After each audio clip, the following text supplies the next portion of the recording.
Diberikan oleh Rasulullah SAW dari hadis qudsi ini memberikan kesan bahwa surga yang akan ditempati nanti ya belum pernah dilihat. Jadi nggak ada orang pengalaman, kan dalam konteks ini manusia-manusia ya, umumnya pada manusia yang biasa ya, kecuali Nabi SAW yang pernah ditampakkan ya dalam peristiwa Isra dan Mi'raj itu, dan seterusnya dalam nilai-nilai kebaikan ya, lalu kemudian digambarkan kepada umatnya beliau, tapi umatnya kan belum pernah lihat sama sekali ya. Jadi dilamunkan, digambarkan, diimajinasikan tidak akan pernah serupa. Nah, karena itu belum pernah ada yang masuk langsung ke dalamnya. Kemudian juga tidak pernah sama dengan apa yang digambarkan. Jadi belum pernah dijamah. Ya, ini gambarannya. Nah, sedangkan surga yang ditempati oleh Adam alaihissalam ya sudah itu pernah ditinggali. Di surga yang ini pernah ditinggali, pernah berkehidupan, pernah beraktivitas. Yang ini belum pernah dijamah siapapun. Dan kenikmatannya sempurna. Satu. Yang kedua, di surga yang ini sudah tidak ada ujian lagi. Semua kenikmatan. Semuanya hanya keindahan dan kenikmatan saja. Jadi sudah ada, tidak ada lagi perintah dan larangan lagi. Semua kenikmatan abadi sifatnya. Di sini masih ada ujian. Dan ujiannya adalah praktek dari yang ini. Sisi keilmuan yang tadi setelah disampaikan secara komprehensif, maka diujikan di satu tempat ini supaya ketahuan dulu semua bagaimana keadaan real nyatanya, baru setelah itu kemudian diturunkan ke bumi, karena telah mengetahui semua bentuk ujian itu secara praktikal.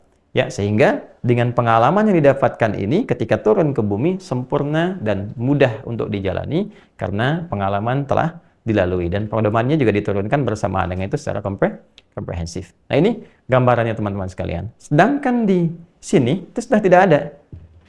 Ya, ujian dimaksud tidak ditemukan, tidak ada perintah, tidak ada larangan. Sebaliknya di sini wa kula minha ragadan haitsu syi'tuma wa la taqrada hadhihi syajarata fatakuna minal zalimin. Silakan nikmati Adam alaihissalam, keindahannya, kenikmatannya, makan senyamannya, nikmati, hanya jangan dekati. Nah, ini ada perintah jangan. Ya kan? Masih ada perintah, masih ada ujian. Jangan dekati pohon yang ini, ya kan? Jangan dekati yang ini. Dekat saja nggak boleh, ya, apalagi kemudian berinteraksi dengan mengonsumsi ya atau memakan dan sebagainya. Jangan dilakukan. Masih ada perintah di sini. Ya kan? Ingat ya, masih ada perintah berupa apa? Berupa larangan. Ya, jangan lakukan ini, tinggalkan ini, ya kan? Nah, karena di sini sifatnya sudah ada ujian, ya, ini dia ujian. Sebagai bekal pendahuluan. Ya. Untuk pengenalan sebelum diturunkan ke muka bumi. Nih, nanti saat ke bumi ini ada dua. Ini perintah, ini larangan. Kerjakan, tinggalkan. Do it, leave it. Ya kan? Itu sifat kehidupan apa? Dunia. Setelah ditinggalkan, selesai, dihisab, diuji, kan? Bekalnya bagaimana? Masuk ke surga. Di sini nggak ada ujian lagi. Sifat ujian itu sudah tidak ada. Nih, yang ada hanya kenikmatan, kesenangan. Ini gambarannya. Nah, maka kita ingin tunjukkan bahwa yang ini saya tekankan, di jannah yang dimaksudkan di sini adalah jannah yang ditujukan untuk melatih Adam alaihissalam beserta pasangan beliau Hawa alaihissalam, ayah dan ibunda kita tercinta, untuk melatih pemahaman dan praktikal pengetahuan mereka setelah ditampakkan ya secara komprehensif, sehingga dengan latihan ini mendapatkan pendahuluan dari misi yang akan dibawa ke muka bumi, sehingga paham apa yang harus dilakukan, tantangannya apa, ujiannya bagaimana, pedomannya seperti apa. Kalau benar meneruskannya seperti apa, kalau ada potensi salah kembalinya bagaimana. Setelah sempurna ini semua disampaikan, barulah kemudian tugas untuk turun ke bumi itu dimulai. Jelas sampai sini ya? Nah, ini yang kalau seringkali ditanyakan apakah sama surga yang ditempati Adam alaihissalam dengan Hawa alaihissalam dengan apa yang akan kita tempati insya Allah saat kembali kepada Allah. Demikian jawaban yang dimaksudkan. Kemudian lanjutnya teman-teman sekalian, ini yang menarik nih, sekaligus juga menjadi fitrah kehidupan. Apa isyarat yang bisa ditangkap dari ini? Ya, kalau tadi kita temukan untuk mencapai kesuksesan dalam beraktivitas di dunia ini, di bumi ini, mau yang terkait dengan tinjauan spiritual ataupun pekerjaan-pekerjaan umumnya, ya, secara sosial dan sebagainya, maka ada basic pengetahuan, ada dinamikanya, ada ujinya, ada antinya, plus Kalau kita ingin sukses, jangan langsung terjun. Maka, lakukan dulu training terbatas untuk pendahuluan. Nah, dan ini pun sudah menjadi fitrah yang dikodifikasikan. Di lembaga profesional manapun, kalau ingin terjun ke lapangan, itu selalu ada trainingnya tuh. Bahkan di perkuliahan demikian kan? Dulu ada KKN ya, kuliah kerja nyata kan? Ya, sebelum berangkat kan, mengabdi ke masyarakat, sebelum dapat ijazah yang diperkenankan kan diuji dulu. Di antara paketnya adalah mengabdi tuh. Ya, ada kerja lapangan, ada pengabdian. Supaya apa? Ada pendahuluan. Calon-calon dokter kan nggak langsung ke rumah sakit, magang dulu, kan? Lihat dulu, pelajari dulu, sehingga apa? Akumulasi pengetahuan yang telah dipelajari di kelas, di kampusnya, di ruangan itu, dan kemudian diujikan dalam ujian-ujian lisankah, tertuliskah, bisa mendapatkan ujian pendahuluan sebelum dipraktikkan secara langsung di masyarakat. Demikian juga aspek-aspek yang lain. Baik di perusahaan, di pabrik, dimanapun, itu umumnya ada ini. Nah, dan ini adalah bagian fitrah dari kehidupan. Ini sudah ada contohnya. Sebelum Adam diturunkan ke muka bumi, ditunjukkan dulu. Nah, iblis yang tadinya hanya diliputi oleh kesombongan dirinya, keangkuhannya, ternyata nanti menjadi antitesa dari tugas dan misinya. Adam menjelma, dia menjadi satu makhluk, sosok yang sangat bukan hanya sekedar menyeramkan dari was-wasnya, tapi juga bisa membahayakan, musuh yang sangat nyata. Gitu kan? Nah, bagaimana kemudian itu turun ke muka bumi? Jelmaannya menjadi apa? Seperti apa mesti diantisipasi? Nah, itu ditunjukkan pelajarannya di sini, di jannah ini.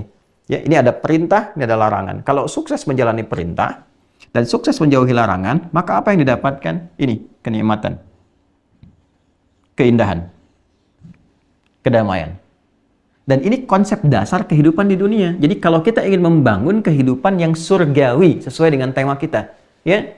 Kalau ingin mendapatkan kehidupan di dunia yang sifatnya surgawi. Jadi konteks kenikmatan dunia itu, konteks kehidupan, walaupun kita membawa misi, ya, konsep dasarnya itu keindahan, kesenangan, ketenangan, itu konsep dasarnya.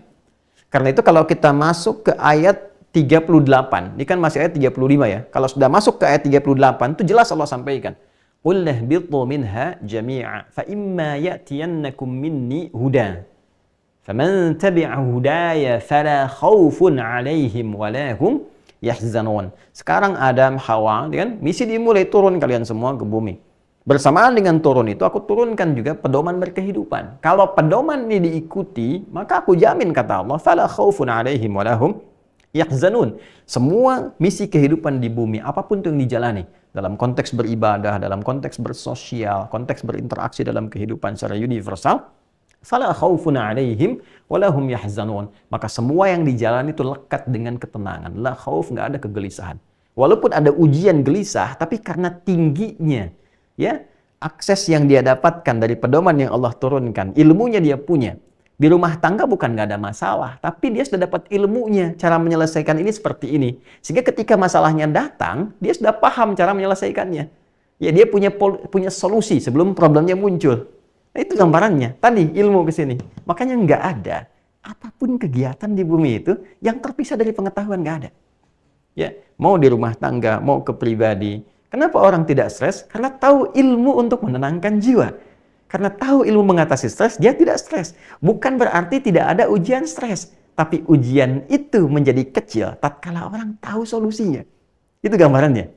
Jadi ini konstruksi berpikir yang cukup lengkap, bagaimana diberikan, diinstalkan, disiapkan, diujikan, sampai dipraktekkan. Gitu ya. Nah, kembali ke sini, karena konsep dasarnya adalah ketenangan, walahum yahzanun, dan kesenangan, tidak sedikit senang.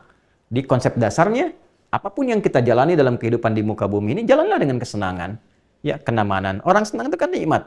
Ya, apapun yang mau diraih, nggak harus diartikan dengan kekayaan, kedudukan. Toh ada orang biasa-biasa hidupnya bahagia karena paham cara menjalani kehidupan. Itu intinya. Ya, bukan harus melulu harta, bukan harus melulu kedudukan. Paham. Ketika paham tentang kebahagiaan, maka dia memilih jalan yang meringankan untuk ditempuh dalam perjalanan misi ini. Pada akhirnya kan yang abadi akhirat. Supaya nggak punya beban. Orang pintar itu kan nggak menumpukan beban, gitu kan? Ya, ini gambaran singkatnya, ya. Dikembali ke sini, kalau kita ingin membangun kehidupan yang surgawi, sepanjang ada di bumi ini, kita bisa turunkan konsep dasar ini, jannah di sini. Ya, apa yang harus dilakukan? Satu, isi dengan ilmu. Bukankah Adam alaihissalam sebelum ditempatkan di jannah ini, telah Allah install pengetahuan? Isi ilmunya. Apa yang mau dikerjakan sekarang? Passionnya apa? Bakatnya? Pasti potensinya banyak. Ya, harus punya jalan hidup. Apa yang mau dipilih nih dalam menjalani kehidupan di bumi ini? Ya, apakah memilih lewat jalur pengetahuan, jadi dosen, jadi guru, jadi ustadz, kiai, dan seterusnya? Apakah memilih dengan harta benda, jadi pebisnis, pedagang? Ya, apakah memilih dengan kedudukan? Ya, jadi dari mulai yang paling dasar, RT, RW, kemudian ke atas sampai jadi presiden misalnya, ya kan? Atau memilih dengan tenaga? Ya, simpel saja. Yang penting saya jalani kehidupan, saya bahagia, saya meninggal, husnul khatimah. Ya, apa yang mau disiapkan? Apapun yang akan dijalani, maka tidak akan terlepas dari ilmu. Ilmunya apa? Anda pilih, saya pengen jadi ahli tafsir. Udah belajar, siapkan dari sekarang. Konsisten itu sampai dengan wafat. Saya ingin menjadi ibu rumah tangga. Ada ilmunya juga. Turunkan ilmunya. Keluarkan pedomannya. Apa di Quran, apa di hadis, bagaimana prakteknya. Setelah komplit semua, pelajari, prakteknya dijalani. Dan itu yang dijanjikan akan diraih. Ya, akan diraih. Nah, kemudian, selanjutnya setelah itu apa? Disadari bahwa setiap tahapan ini akan ada tantangan. Ini poinnya. Jadi kalau seseorang menjalani kehidupan di bumi, tidak ingin ada ujian, tidak ingin ada tantangan, itu mustahil. Mustahil. Bersamaan dia hidup, bersamaan itu pula dia akan diuji. Karena ujian datang untuk meningkatkan kualitas hidup, bukan ingin membebani. Ilmu itu kalau nggak diuji, nggak akan pernah naik kelas. Gitu. Ilmu kalau nggak diuji, nggak akan kelihatan kualitas. Karena itu datang ujian untuk meningkatkan kualitas pengetahuan dan menaikkan derajat. Naik kelas 1 ke kelas 2, kelas 3, kelas 4. Kan bahasa paling gampang orang sekarang, Allah sedang ingin menaikkan kelasmu, gitu kan? Ya. Tapi itu fitrah berkehidupan. Karena itu ketika ditarik ke pemahaman ini, sudah kita memilih sesuatu, basicnya ada ilmu, dan sudah siap dengan ujian. Ilmu yang kita siapkan itu sekaligus juga ilmu yang disertakan untuk mengatasi berbagai macam ujian yang akan dilalui. Dinamika tadi dipahami. Ada yang akan meningkatkan kualitas, ada yang menguji supaya kita konsisten dalam kebaikan. Ingat, kita itu tidak dituntut untuk bisa meraih hasil. Yang dituntut itu adalah keberanian untuk berikhtiar mengatasi berbagai ujian yang dijalani. Hasil serahkan kepada Allah. Karena itu kita punya ikhtiar dan tawakal. Hasil itu kan masa depan. Ikhtiar itu sekarang akan kita lakukan. Kita nggak bisa menatap masa depan dalam arti menentukan, ya kan? Mengetahui hasil masa depan itu terserah Allah. Karena ilmunya kan ilmu Allah masa depan tuh. Masa kini itu yang kita lalui. Nah, masa kini itu babnya ikhtiar. Masa depan itu tawakal. Kita tidak dituntut untuk menentukan masa depan. Tapi kita dituntut untuk merencanakan apa yang akan kita alami di masa depan itu. Rencanakan dari sekarang. Itulah ikhtiar. Hasilnya biarkan Allah yang menentukan, yang menilai dari apa yang kita ikhtiarkan. Jadi yang penting kita munculkan, bukan memikirkan hasil. Kalau begitu nanti pusing. Capek terus. Saya kerja nih untuk mendapatkan sekian. Begitu nggak dapat, capek, lelah, kecewa. Ya kan? Saya belajar supaya dapat ranking begini, supaya masuk begini. Begitu nggak masuk di kampus yang diinginkan, kecewa, stres, marah. Ya kan? Dan dia tidak sadar sesungguhnya dengan apa yang telah ia ikhtiarkan, bimbel sana, sini belajar, ternyata Allah ingin akumulasikan pengetahuan sehingga dia ditempatkan di kampus yang lebih baik dari apa yang pernah dia pilih. Ya.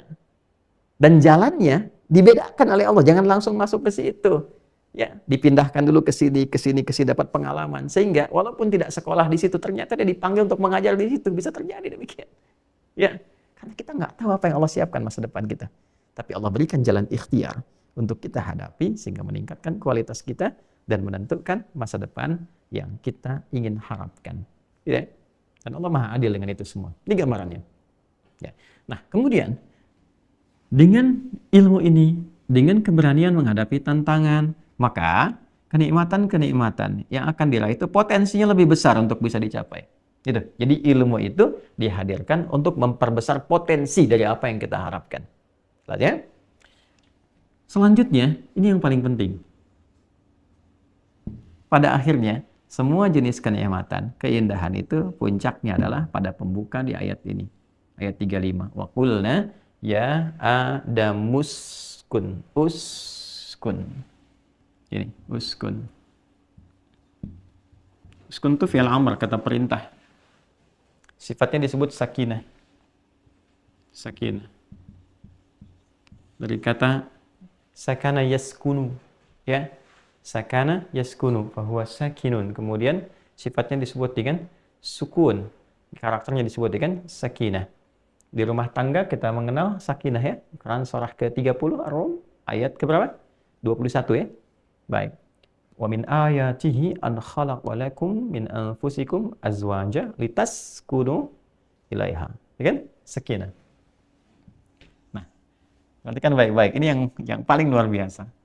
Nabi Adam alaihissalam, ketika Allah tempatkan kemudian di jannah ini, pertama Allah terangkan dulu kepada Adam alaihissalam tentang hakikat dari jannah itu sendiri, yaitu puncak keindahan dan kenikmatan. Pada akhirnya, segala kenikmatan dan keindahan itu muaranya adalah pada sifat sakinah, ketenangan, kedamaian. Jadi esensi dari keindahan dan kenikmatan itu ketika mendapatkan kedamaian, ketenangan. Anda kaya, tapi tidak tenang, maka kekayaan itu rasanya agak sulit untuk dinikmati. Silakan. Saya sering ujikan kadang-kadang untuk dipilih. Kaya tapi gelisah atau miskin tapi tenang. Ya. Biasanya jawaban awal bingung karena saya katakan nggak ada pilihan ketiga. Tapi rata-rata orang memaksa kaya dan tenang. Ya. Karena kekayaan tanpa ketenangan, ya, itu ibarat pohon tanpa buah. Ya, terlihat seperti bagus, indah, tapi tidak ada yang dinikmati. Baik ya. Demikian pula kedudukan. Kedudukan yang tidak mendamaikan, punya kedudukan tapi nggak pernah melahirkan kedamaian. Ya, ribut, perselisihan, ya, pertentangan macam-macam, nggak ada kenikmatan di dalamnya. Demikian pengetahuan, pengetahuan yang tidak mencerahkan dan mendamaikan. Maka pengetahuan dipakai hanya untuk apa? Hanya untuk saling bertentangan. Ya, kadang-kadang dipakai untuk menipu, kadang-kadang digunakan untuk menghujat, digunakan untuk membenturkan, nggak ada ketenangan. Karena itu yang didambakan oleh orang semuka bumi itu kedamaian, peace.